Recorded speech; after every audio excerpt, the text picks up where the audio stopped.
Supposedly, my husband harassed one of his coworkers and got fired from his job for it, but when I asked him for details, he won't give me any other than that. He admits to sending her some emails. So now I'm more worried about the details he's not admitting. My husband Charlie, 41 AM, and I, 36F, have been together for 10 years. Married for 6. We've had our ups and downs, but are currently in and up. He has never done anything like this in the past, so it came out of left field for me, and I'm very much shocked and at a loss here. Charlie is a computer programmer and was a senior engineer at his former company where he had worked for 4 years. He'd never had any trouble with coworkers, and were both friendly with a few of them, mostly other men and their wives. On Friday of last week, he came home around 11 a.m. and told me he'd been fired. He was really upset and agitated, and I didn't want to push him about it, but he told me that they'd said he was harassing a coworker and was fired. The information I've been able to get out of him, the coworker, is Beth, a junior engineer, who he's never mentioned to me before. He said she's terrible at her job. Beth slept with a senior engineer. We are both friendly with Darren. Darren wasn't involved in the harassment, wasn't fired, etc. The company's lawyers were there, and among the things they told him was that Beth could have pressed charges, but chose not to. Something happened with her car, but he won't say what his exact words were. There was something with her car. He was escorted off of the premises, and is not allowed back in the building to get his belongings, and instead has to arrange with security to pick them up after business hours. As far as anything else goes, he won't give me any details. He isn't interested in seeing a lawyer because he says everything is legal. He has basically admitted to sending Beth some emails, but won't say what they said or anything like that. I don't know if Beth sleeping with Darren had to do with it, but the fact that he gave me that detail makes me think it does. I'm not sure how it relates. Darren is a very nice single man who is in his late 20s and approximately the same age as Beth. My mind is running wild here. Charlie has been depressed and withdrawn all weekend, won't talk to me about it, and won't talk much in general. I work remotely, so I was home all day with him, and he played video games all day and then went to bed at 6 p.m. The fact that he won't tell me anything and isn't interested in seeing a lawyer makes me think that it's bad, and makes me worry that everything is true, and not just a misunderstanding or a small thing blown out of proportion. He has never been flirtatious with other women or cruel to them, and he's never said anything bad about of other women engineers he works with.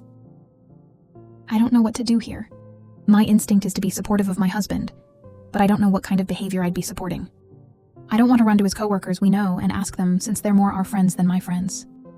And while we spend time together at get-togethers or bars, I'm not close with them in an immediate sense. I don't know what to do about helping someone who is so depressed and won't talk to me. Update. I got up at 5:30 to go to the gym before work, and my husband was still away playing video games. I presented him with a very good idea. Someone suggested of sending me an email with the details, but that it wasn't acceptable to shut me out of this situation, since it affects me too. His response was basically, the paperwork is in my car. Go get it if you want to read it. I asked him to go get it so we could look at it together, and he said, "You are going to believe what you want anyway." All of this is unusual for our marriage because I'm a pretty patient person. I think we went out to the car together, and he got in his car, handed me the papers, and left for about 2 hours.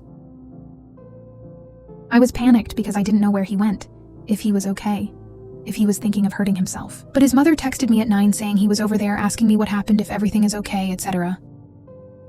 His parents live about 15 minutes away, and I guess he told her he's going to be staying there. So the paperwork, according to the paperwork, he sent her multiple harassing emails from anonymous email accounts. The emails are printed out and attached. He apparently did this while at work, and they have been monitoring his user account for 3 months. The emails aren't sexual or romantic in nature and are all anonymous, and about how she sucks at her job, wouldn't be there if she wasn't a woman, how she should quit before she gets fired, and how everyone in the office hates her. He made fake user accounts for his company's product that she works on, submitted bad reviews of her work. He also did this while logged in at work. He sent an anonymous email to her boss saying that she was sleeping with a senior engineer on another project. He put a gun catalog on the windshield of her car. I don't know what this gesture means, but I obviously understand that it was meant to be threatening. Unfortunately, inside was a subscription card that the company auto-filled with his name and address. She also says she has been harassed for the same length of time, about 3 months, on Twitter. He only logged into one Twitter account that harassed her at work, so they can only say one was him telling her to quit her job. So I don't know what to do now. This is all terrifying to me, and I feel so bad for this woman. I have no idea what this is all about. He works with other women engineers, and he has worked with male engineers who don't pull their weight, and he's never done anything like this. I would have been 1 million that he'd never do anything like this. He's at his parents' right now, and I don't know what my next move here could possibly be. This is so scary and out of left field to me.